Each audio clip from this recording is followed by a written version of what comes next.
Magandang araw sa inyong lahat mga banateros at eto na nga isang breaking news po. Ito po yung patungkol po kay Pulong. Kinasuhan po si Pulong ng physical injury at grave threat. Nako po. Mukhang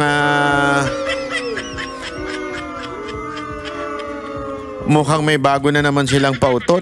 Pero alam nyo mga kababayan, expected na po natin yan. At mamaya papaliwanag natin kung ano po itong kaso na isinampaw kay Pulong.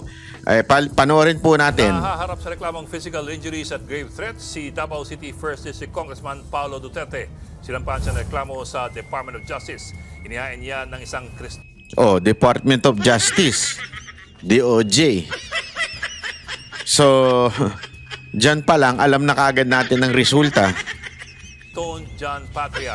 Base sa nakalap niyang News 5 na investigation data form na kinumpirma naman sa amin ni Prosecutor General Richard Padulyon, alas 3 na madaling araw noong February 23 nang mangyari ang incident. Take note, February 23. Ngayon lumabas. Ngayon, sinampa. Shit. Alam na yung galawan to. Sa isang bar sa Davao City. Hindi dinetalye pa ang buong pangyayari pero gumugulong na ang investigasyon dyan. Sinusubukan namin kunin ang panig ni Pulong pero hindi pa rin siya sumasagot sa amin. Nako po, alam nyo mga kababayan ito lang po masasabi ko ho dito sa issue na ito. Una-una expected na po natin yan. Okay? Expected na po natin na merong lalabas na ganyan. Bakit to kanyo? Ibabalik ko lang po kayo doon sa Oplan Horus. Okay? Ano po yon? Ayan. Ito po yung pinakita natin, diniscuss natin, at saka ito pa yung kanilang gagawin. Hindi pa po ito nangyayari. Gagawin pa lang po nila ito. Ito, kasi meron doon pinakita doon sa Oplan Horus, yung nagawa na, at ngayon naman, pinakita din doon yung mga gagawin pa lang. At kasama po dyan si Pulong. Ayan po yun, no? Yung Oplan Horus na yan. Ano po yun? Ayan o, 1, 2, 3, 4, 5 File criminal charges against Duterte, Pulong, BG, De La Rosa, and seek their disqualification via COMELEC. Makinig. Makinig na mabuti mga kababayan Una sa lahat, noong unang binabasa ko ito, medyo na napatanong ako kasi si BG tsaka si De La Rosa, si Bato, kasama po sila sa ICC. So alam po natin na sila po ay kasama sa ICC, so ibig sabihin po expected na yun ang gagawin sa kanila. Okay? Yun ang ikakaso sa kanila. Nung nabasa ko to nung una, nung ating diniscuss ito, medyo nagtaka ko bakit si Pulong nandito? Ano kaya ang bakit kaya merong dito si Pulong? Ano kaya ang mangyayari? Tapos, after how many days lumabas po itong kay Pulong? So, dito pala makikita mo, kaya pala dito yung pangalan ni Pulong. Talagang planado na nilang kasuhan at mag-seek ng disqualification via COMELEC. So, eto mga kababayan, tatanong natin, bakit si Pulong? Tandaan ninyo, ang tinatakbo lagi ni Pulong yung Congress. Di ba? Gusto nila talagang pasamain ang imahe ng mga Duterte at tanggalin sa Kongreso itong si Pulong. Kasi, pwede. Alam naman po natin yan. Marami po pa rin ang hindi masaya sa Kamara. Marami pa pong hindi masaya sa Congress. At maaari ma-impluwensya ni Pulong kung siya ay nandun pa rin po sa Congress. Alam nyo, para lang sa kaalaman ninyo, marami pa rin po dyan, talaga naman maka-Duterte. Kaya lang naman po sila hindi maka-Duterte ngayon, marami dyan iniipit po talaga ng pamunuan ng Kamara. So, para mawala yung mga threat, alam naman po natin, laging ganyan na yung Kamara na yan, lalong-lalo na si Speaker. Mahilig yan mag-eliminate ng threat. Halimbawa na nga lang po yung kay BP Sara Duterte, di ba? Eliminate niya yung threat niya sa 2028 na presidential election. So lahat na lang ng kasiraan ni BP Sara Duterte ginawa. threat din po si Pulong Duterte dito kay Speaker Romualdez sa Kamara. Pagka nagkabaligtaran, kunwari lang, manalo yung mga Duterte senators, tapos talagang dumaus-dus yung ratings ni Marcos at saka ni Romualdez, threat po si Pulong dyan sa Kamara. So, pwede, alam mo yun, pwedeng makasagabal o di kaya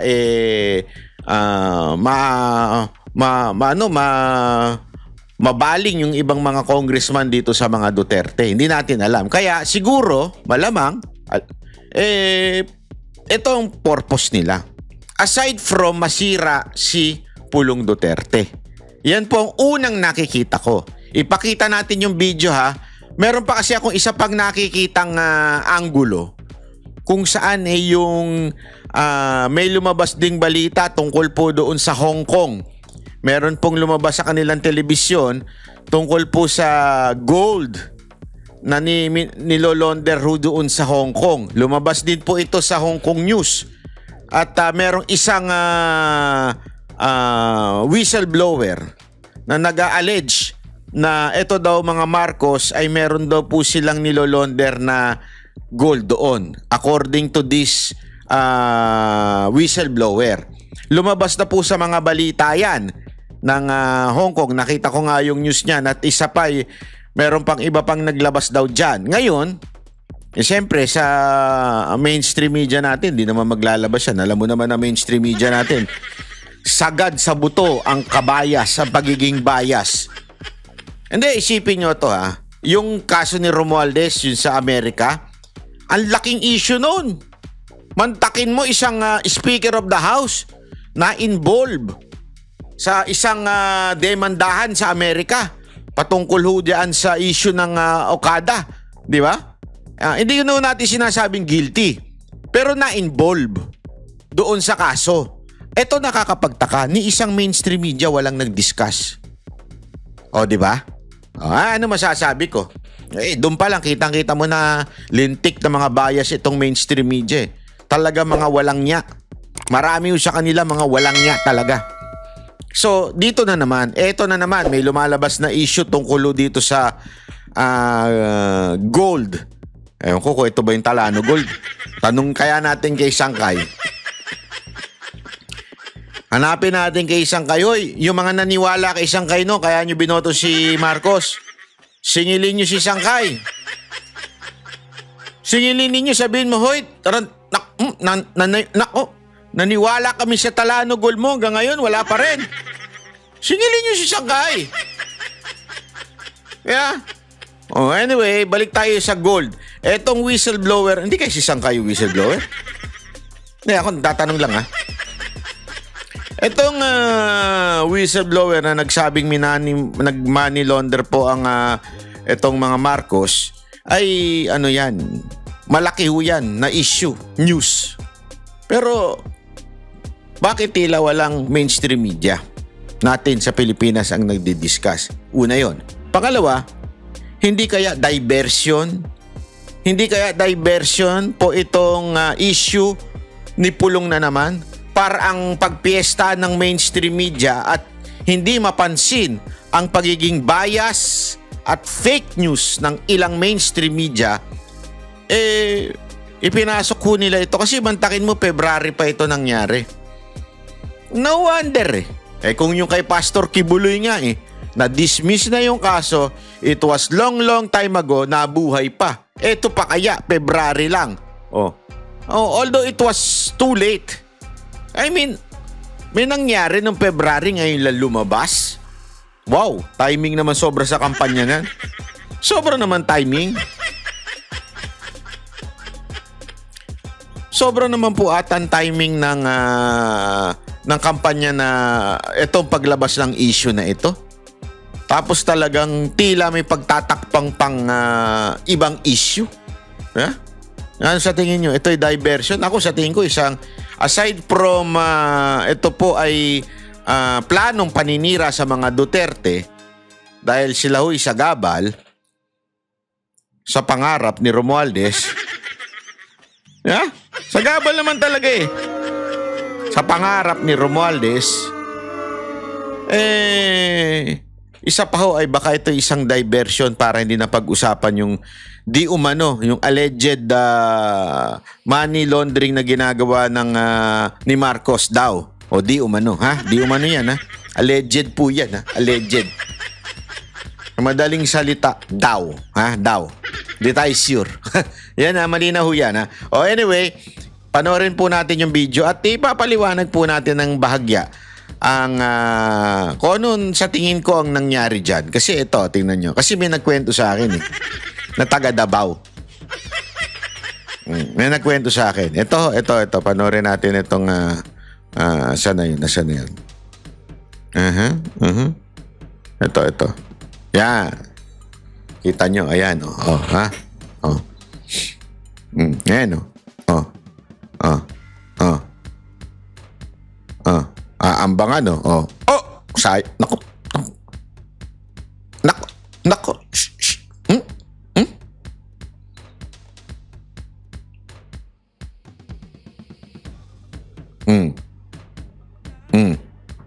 Ayan, walang sound. Una sa lahat to mga kababayan, gusto ko lamang pong anuhin. Ito, habang pinapanood natin yan. Una-una, magtataka ka dito. One, bakit walang sound? Okay? Pangalawa, putol ho yung video. Ibig sabihin, hindi natin alam kung bakit nagalit si Pulong. Ha? Kung meron mang sigurong maling ginawa si Pulong dyan, ay bakit di niya bakit di natutulong? Sorry, mali.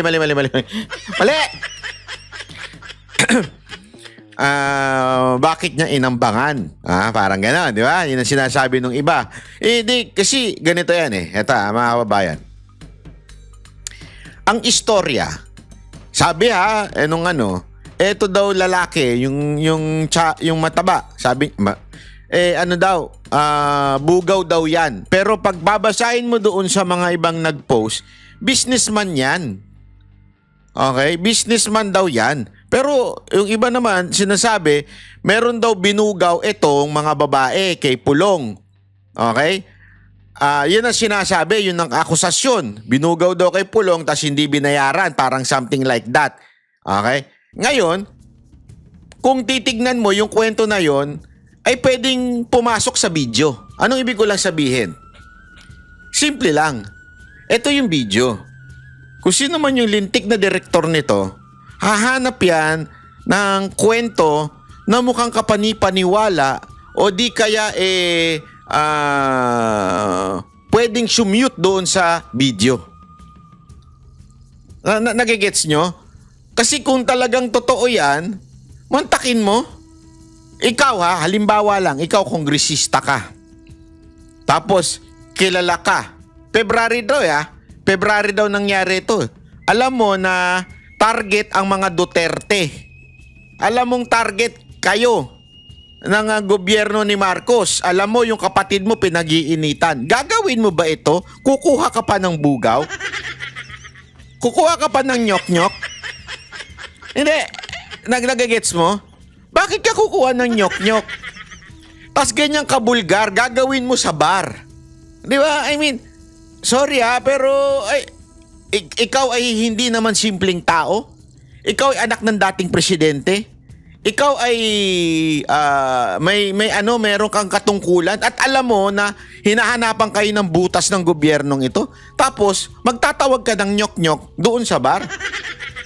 Hindi, isipin nyo na mabuti Bakit hindi ka na lang magtago? I mean, siguro naman, meron ka mga alalay. Pwede kang sa hotel ka na lang. Pa-show up ka na lang. Pa-show up ka na lang ng mga pokpok. Hindi, di ba? I mean, prominente ka, anak ka ng dating presidente. Tapos, alam mong delegates kayo ngayong mga Duterte. Gagawin mo isang kataranta doon sa isang bulgar na lugar? Sa isang publikong lugar? Di ba? I mean, ganun ba katanga ito si Pulong para gawin yun? Tapos hindi ba niya alam na may CCTV sa bar na yan? Di ba? Pero kasi alam ko yung meron nagkwento sa akin ng totoong kwento na nangyari. Diyan. Ang totoong kwento daw, sa akin ha, ito'y kinuwento sa akin po ng isang kakilala na sabi nga niya nandun siya nung mga time na yon. Ang kwento daw sa akin yan, meron daw inilalapit na mga babae sa kanya at pinaupo. Syempre bilang isang public figure, hindi mo naman pwedeng sungitan. No? Sige, okay lang, inom-inom tayo. Wala naman masamang uminom. Di ba? Mupo yung mga babae, tapos pinainom daw. Sige, order kayo nung gusto nyo. Kasi public official ka eh. Ano ka eh. Public person ka. Alam naman magsungit ka. Sige, inom-inom kayo, ganyan. Tapos, parang after daw, pag tagal-tagal, biglang siningil si Pulong. Parang something like that. Parang pinilit na, hindi, mga PR yan, mga yan. Tapos, pinainom mo yan, so singiling kita, ganon. Noong una, hindi daw pinapansin. Yun ang kwento sa akin. Hindi daw pinapansin ni Pulong. Parang, sino ka ba? Akala ko, hindi, di ba? Parang may isip mo, may mga fans lang yan. Hindi naman fans. Parang mga supporter yan, na mga Duterte, pinaupo nyo dyan. Siyempre, as a public figure, hanggang, inaabuso na. Yung parabagang inuutos-utusan na yung babae na gumawa ng something na parang doon na inis daw, di umano. Si Pulong na parang inaabuso mo yung babae? Na tipong parang sa kanya, parang pinipilit mo yung mga babae na gumawa ng hindi maganda at alam mo yun, magtrabaho, parang ayaw daw nung babae pero pinipilit daw, di umano ha. Yun ang kwento. Alleged po yun ha. So doon na inis daw si Pulong na parang sandali, pang-aabuso yan sa kababaihan. Kaya niya in-approach yung tao. Yun ang kwento. Sabi ko nga, oo nga no. Tapos may video. Sabi ko, baka. Ang haka-haka, para bagang ginawang trap yan. Mag-iskandalo, tapos alam nilang mainitin ang ulo ni Pulong pagdating sa mga inaapi. Lalo na yung mga kababaihan na inaapi. Ayaw na ayaw. Kasi tandaan ninyo, ang asawa po nito, matindi ho. Hindi, walang biro. Alam ko ang alam ko po pagka, di ko alam. Correct me if I'm wrong, pero alam ko ang asawa nito, Muslim eh. So yung respeto sa mga kababaihan, napakatindi ho daw ni Pulong. So ibig pong sabihin, nung nakikita niya para bagang dinidisrespect na yung mga babae, pinipilit na sa isang bagay na hindi tama, doon na inis si Pulong. Nag-init ang ulo. So kung meron mang siguro, kung meron mang pagkakamali, siguro yung pag-iinit niya ng ulo. Pero sa akin po kasi, kung ako din ho yan, yung babastusin nyo yung babae. Hindi, ito walang biro ito Ako, inis na inis pa naman ako sa mga ganyan yung mga minamata mga kababaihan. Baka ako din mag-init ng ulo. Baka sapukin ko pa nga right din and din. Hindi, kung ako yun and ako siyempre I would pray that I would have patience at that very very moment. Pero hindi ko masisi si Pulong eh. Kung iinit kasi public official ka eh. Tapos isasaksak sa'yo yung babae kesyo pipilitin mo sa harapan ko. Di ba? Sa harapan ko pa pipilitin mo yung babae na magtrabaho para sa akin. Doon daw nagalit si Pulong. Kaya ganyan ang kanyang reaction na parang inaano niya. Sabi ko nga naman, hindi natin. Kaya nga sabi ko sa inyo, we do not know. But this is for sure. Etong ganitong video doesn't prove anything, di ba? Na masasabi mong, kasi ang pinalalabas nila, ako ito observe this. Una, late, bakit niya ilan lumabas yan? During the campaign. Pangalawa, tugman-tugma doon sa Oplan Horus. Yeah? Tandaan ninyo, lumabas yung Oplan Horus bago yan. Pangatlo, aside from that, very masyadong yung style na ganito, yung bigla na lang may mga ganyan lalabas, halatang may dinadivert na issue. 'Di ba? Meron pong iniiwasang issue. Ano kaya 'yun? Yung kaya yung gold, di umano na nilolonder daw diyan sa sa Hong Kong. Iyan kaya 'yon? Magtataka ka di ba? Sabi nga, actually meron ako nabasang statement. Hindi ko sure kung yun ba yung sagot ni Pulong. Meron ako nakita sandali. Hindi ko na, wait chotomate ko dasay. Chotomate ha? Wait. Meron ako nakita na tungkol sa sagot ni Pulong. Hindi ko lang alam kung ito po ba ay latest, pero kasi nakalagay doon na May 2. Lumabas po yung itong statement na po ito. Wait lang medyo yan. Ay, wala. Andali. Basta parang sinasabi niya na wala nang bago sa mga ganyan. Desperate parang ako ito lang makikita ko diyan. Parang desperate move na ho ito. 'Di ba? Oh. Ay, nako. Anyway, hindi ko makita ngayon Baka mamaya-maya makita natin yan. Anyway, so yun po yung magtataka ka talaga kung bakit ngayon lang naglabasan yung issue na yan. So, doon pa lang, may sabit na ho talaga. Medyo kitang-kita mo na Kitang-kita mo na merong ibang motibo. At again, sabi ko nga sa inyo, walang napapatunayan ng video na ito. Ang napatunayan lang natin ng video na ito, matapang si Pulong. Ang tanong, tama ba yung paggamit niya ng tapang o mali? Kasi alam naman po natin na mga Duterte talaga matatapang Alam naman natin si Pangulong may alam ako na may sinampal si Pangulong Duterte na mga tiwaling pulis. Hindi, totoo. Ayun kwento ho sa akin ng may talagang si Pangulong Duterte noon, pag may tataratarantado, talagang nananampal yan. Di ba? So ngayon, ito bang, kasi, again hindi ko sinasabing it is justifiable na manampal ka kung ikaw ay ginawa ng may nakita kang katarantaduhan. Pero gayon pa man, yan ang tatak Duterte, yung tapang na ganyan, di ba? Ngayon, kayo na lang mag-isip kasi sobra naman ito. Sobra namang, sabi nga pag hindi na matalo, ganito na yung gagawin. Ganyan kasi alam nila At saka mga kababayan, masanay na po tayo. Hindi masanay na po tayo.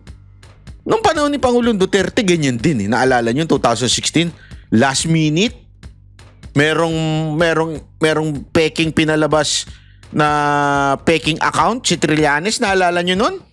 Di ba? Last minute yun. As a matter of fact, I think it was one day before.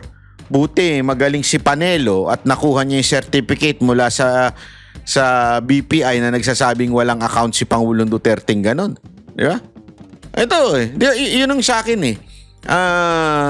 kasama sa politika yan Yan ay isang desperate move para po para talaga masira ang mga Duterte. Kaya nga pinangalanan natin yung Horus Alam mo, may mga nagsuggest kung ano daw ibig sabihin ng Oplan Horus. Ito pala ibig sabihin daw nun. Port ako dyan mga kababayan. House of Representative Unjust System. Ibig sabihin hindi makatarungan na sistema. Yan ang ganyan daw po ang ginagawa ngayon ng House of Representative. Kaya Oplan Horus. Yung pala yun. Gago! Ay nako, grabe talaga. Iba talaga po itong si Romualdez, kakaiba.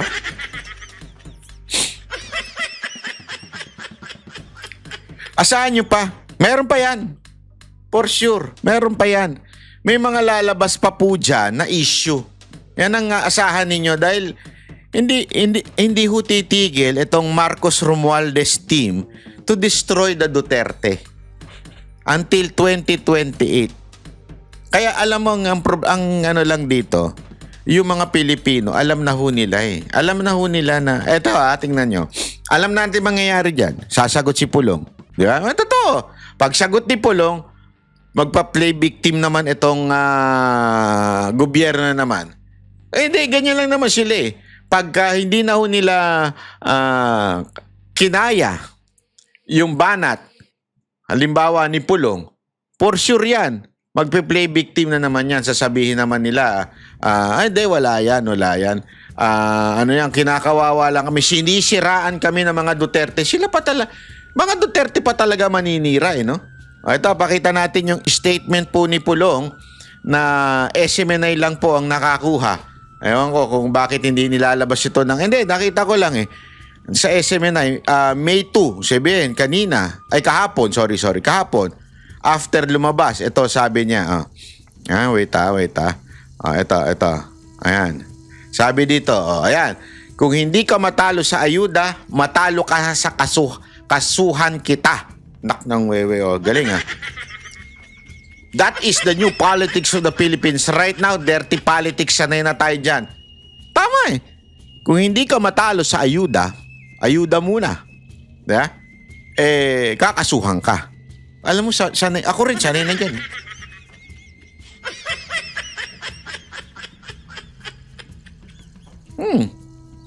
Alam mo kung bakit? Kung hindi ka makuha sa bilihan, ikaw ay dadaanin sa kasuhan. Naku po, patay tayo dyan. Hindi, ganyan ang ginawa sa akin binibili. Sinubukan akong bilhin Kung hindi ka makuha sa bilihan, di ba? Naalala nyo? Meron lumapit sa akin. Babayaran ako ng 250,000 kada buwan. Sisiraan ko lang ang mga Duterte, particular na si VP Sara Duterte. Nung hindi tayo pumayag, ano nangyari? Tayo po'y kinasuhan na mga walang kwentang kaso. Ganyan sila Ganyan yung Horus. House of Representative and Justice. Kay Pulong, kung hindi ka matalo sa ayuda, matalo ka sa kasuhan kita. Naku, hindi mo, Brad. Palakpakan? Kaya mga kababayan, sanayan na po yan. Sanayan na po. Pero alam nyo, before po tayo matapos, meron po akong iba naman. Magsesegue lang tayo ng bahagya. Kasi importante ito Gusto ko lang maging lesson ito sa bawat Pilipino. Ito po, papakita ko po sa iyo. You tell me. Alam mo, lubak-lubak yung daan. You tell me, bakit nga You ba? tell me. Bakit nga ba? Ay, naku. You tell me. Bakit nga ba? Bakit nga ba? Ayan po ang isang lady rider na nagngangalang Yana. Patayo-tayo ka pa, kala mo talaga.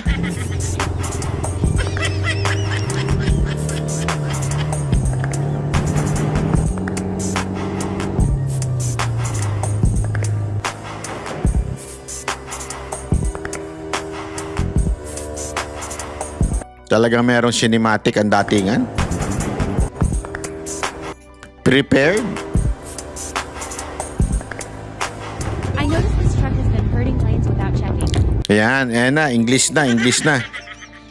Hindi, alam mo kung bakit? Kasalanan din kasi nating mga Pilipino Pag nag-English ang isang tao, feeling natin matalino na. Ang dami kong alam na ganyan mga Pilipino Pag English ang mga post, tuwan-tuwa yung mga ulul matalino yan kasi English speaking yan. Kaya tuloy, yung mga katulad dito, mga influencer, ayan, panay ang English. Surroundings like a dumbass, I decided to speed ahead. Notice how he doesn't use the freaking side mirror or signal lights, like you're supposed to pay for it, like subscription.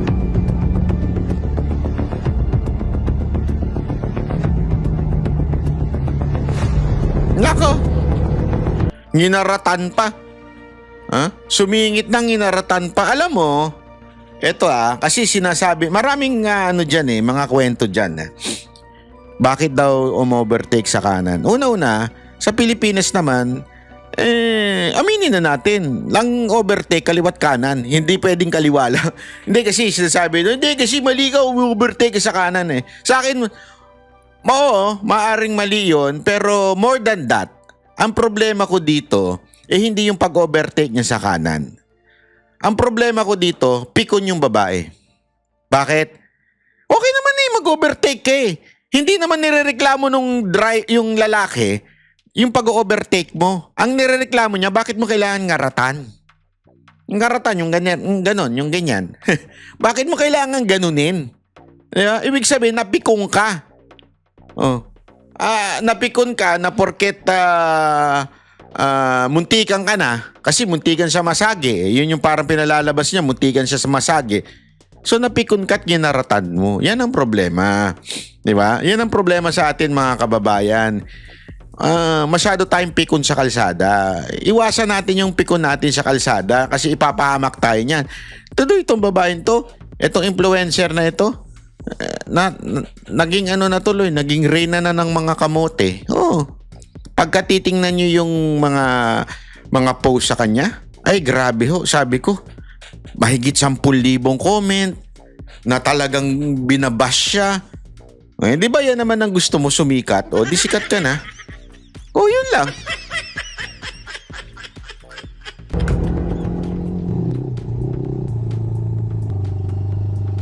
Kamusta? All good. Super good. Super good naman. So for good? Sapakin natin. Kala mo, tapang sapakin natin. Bakit ka nakikinatin? Hindi ba pwede ikaw na lang? Sapakin natin. Ba't hindi ikaw? Ba't nagtatawag ka ng iba? Ang tapang mo, tas magtatawag ka ng iba?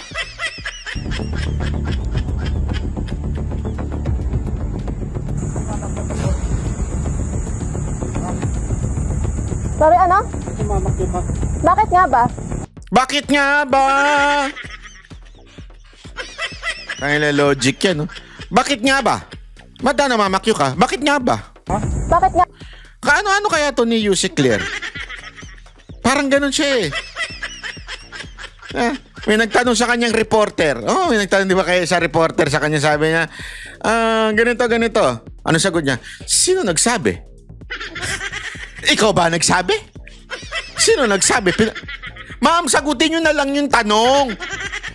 Hindi mo kailangan tanong, sino ba nagsabi? Sino nagsabi? Ano si... Yung tumatakbong senador. Yan ang dagat. Wow, dagat. Sino nagsabi? Eto naman, bakit ka namamakyo? Bakit nga ba? Kakaiba yung mga logic ng mga Pilipino ngayon, ano? Bakit nga ba? Tinatanong nga eh. Tapos tatanong mo naman. Alam mo, ito mga simpleng katanungan. Pag tinanong kayo, ang sagot nyo, sagot, hindi tanong din. Bakit nga ba? Bakit nga ba? Bakit nga ba? Bakit nga ba? Talaga. Alam mo, buti hindi natawa yung lalaki, ha? Kuya, tatawa ako eh. Tinatanong kita, tas sasagot ka ng bakit nga ba? Tanong yun eh. Sumagot ka ng yes or no. Kasi ganito. Kuwari, sasabihin mo, kasi ikaw bla bla bla. Hindi, bakit nga ba? Ano ka? Yung si Claire, ikaw ba yan? Pakitangay niya helmet. Alam mo kung lubak-lubak yung daan. You tell me. Bakit nga ba? You tell me. Bakit nga ba? Malala tong babaeng to. Although nag-sorry na siya, pero malala yung ang hirap siguro pag naging jowa mo to. Diba? Pagka nagalit to. Bakit ka naman nagagalit? Umuwi naman ako ng tamang oras. Bakit nga ba? You tell me. Patay ka dyan. Siyempre, kung ikaw yung jowa, di ba? Bakit nga ba? You tell me. Yari ka. Kasi, hindi, kasi dumaan ako sa kapitbahay. Tapos, inabot sa akin yung emperador. Ganun. No, you tell me. You tell me. Huwag kang mamamakyo. Bakit nga ba? Bakit nga ba?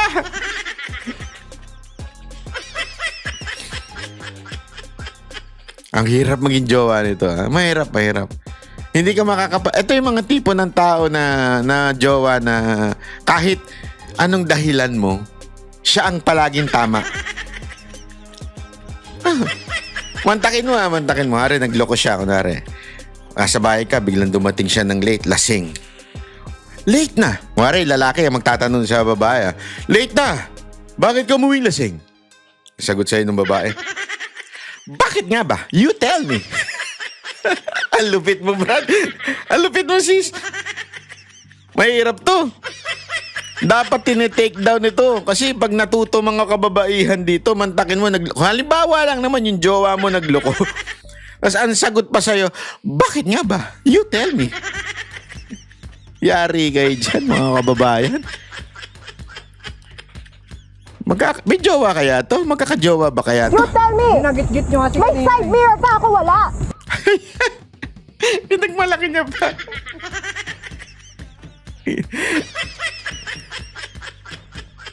May side mirror ka. Ako wala. Sa kasalanan mo, umiwas ka. Yan ang mga tatak kamote. Di ba? Yan ang tatak kamote. Hindi kasi, alam mo mga kababayan, may mga ganyan talagang kamote ha. Yung reasoning nila sabit, yung motor kami, maliit kami. So dapat ikayo magbigay. Diba? Motor kami. Kayo yung dapat magbigay. Ha? Kita nyo yung sumisingit kami. Ay, lit-lit namin, may ipit kami. Kaya dapat magbigay kayo. Kahit na ikaw na yung sumisingit, ha? Kailangan ikaw pa iiwas.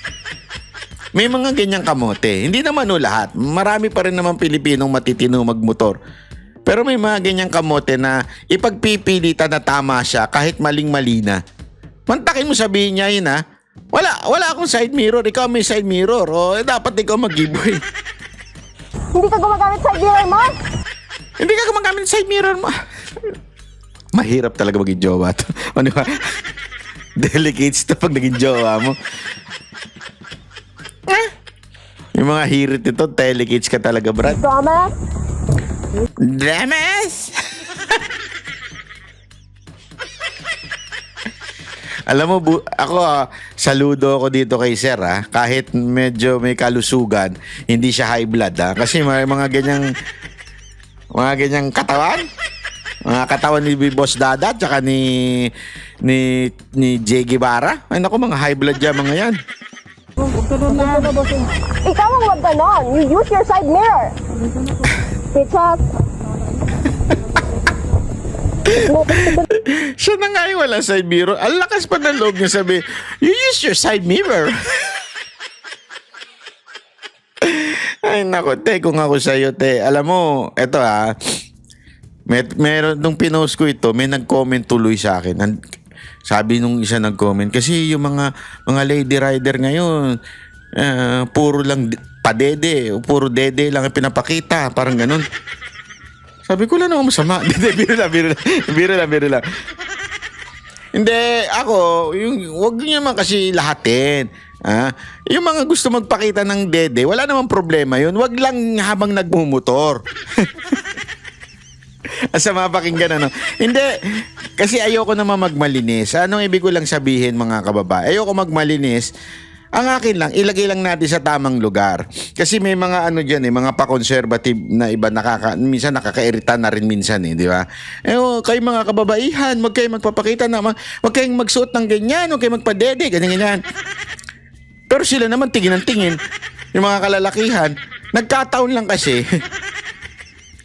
gusto mo magkadede. Ay, galit na galit ka sa may dede. Biro lang ha. Hindi. Alam niyo mga ito lang ha. Ang sa akin lang kasi, tulad nito, sinisisi na iba na ang gulo-gulo daw ng mga lady rider. Magmaneho na nga lang, ang gulo-gulo na eh. Magmotor pa kaya. Hindi naman. Sa akin, wag naman ganun. May kamote rin naman na lalaki. Yeah? Wala naman yan sa gender. Ang akin lang, sana, kung sino man, whether babae o lalaki, wala namang problema mag-vlog. Wala namang problema maging content creator ka. Pero, unahin mo muna yung tamang asal. Kasi kawawa naman yung mga nanonood sa'yo. Yung logic mo, sabit. Gusto mo ganyan na maging gawin ng mga followers mo? Sumunod sa logic mo? Wag naman. Kasi kawawa naman din yung mga kabataan na nanonood sa'yo. Gagayahin yung logic mo. Kung saan ikinimkim mo na lang yung logic mo. Sa'yo lang. Ikaw na matuto. Sana lang po, ako, yun lang naman ang pakiusap ko dito kay, gusto mo, turuan kita. Turuan kita ng tamang asal. Ha? Kaming bahala ni Jay at saka ni Boss Dada magturo sa'yo ng tamang asal. Sumama ka sa ride namin. Huwag kasi puro pagpapakit lang at hindi totoo naman eh. Minsan kasi yung mga lady rider, yun ang katotohanan. Yung iba mga lady rider, hindi nag-ride para mag-enjoy mag-ride. Nag-ride kasi cool. Cool. Pagka lady rider, cool yan. Diyan ako magpapasexy. Diba? Naghahanap kayo ng outlet ng pagpapasexy nyo. So magle-lady rider ako tapos magsusuot ako ng sexy. Kita yung kuyukot. Ganon. Wag ganon. Una, nakakadistract kayo sa karsada. Mamaya may tumingin-tingin dyan. Magsampalan yung magjowa. Wag ganon. Pangalawa, mag-concentrate naman kayo sa tamang pagra-ride. Aralin nyo talaga. And be a good influencer. Kasi alam mo, whether you like it or not, when you are a vlogger, especially pagka yung mga lifestyle vlogger, katulad na rin ng mga motovlog, may mga sumusunod sa inyo, nagfa-follow sa inyo, mag-set naman kayo ng magandang example. Hindi yung ganyan. Ipagmamalaki mo pa na wala kang side mirror. Hindi kasi yung reasoning ng iba kasi nagmomoto. Ang tawag kasi sa ganyan, yung parang motocross, yung ewan ko anong reasoning nila diyan eh. Hindi kasi ako nagaganyang motor eh, yung sa rough road, hindi ako nagaganyan. Talaga daw hindi nilalagyan ng mirror. Pero still, I mean, alam mo na ngang wala kang salamin, hindi ka pa marunong mag-ingat. Di ba? Wag natin idahilan yun. At gayon pa man, hindi tama yun, di ba? Yung ganong klaseng ugali, hindi tama yun. Ikaw na nga yung alam mong may mali, na alam mo yun, wala kang side mirror, tapos ikaw na nga yung sumingit. Hindi, kasi siningitan niya talaga eh, inunahan niya. Wala namang problema kung unahan mo isang sasakyan. Ako sumisingit din ako eh. Pero kung medyo hindi ka nakita, dahil tandaan mo may blind spot po ang sasakyan. Siguro naman hindi ka naman siguro mukhang yayamanin ka naman, hindi ka naman siguro ayabang mo magsalita eh. Siguro alam mo yan, ang sasakyan may blind spot. Kaya hindi ka nakikita niyan. Kaya nga dapat, pag sumisingit ka, bilisan mo na. Di ba? Kasi nga, pagka may blind spot yan, mahirap. Baka biglang kumabig yung sasakyan, sapul ka. Kaya nga dapat, totoo to ha. Kaya dapat mabilis ang arangkada pagka sumisingit ka eh. Para bago pa siya makareact na kumanan o kumaliwa, nakalagpas ka na.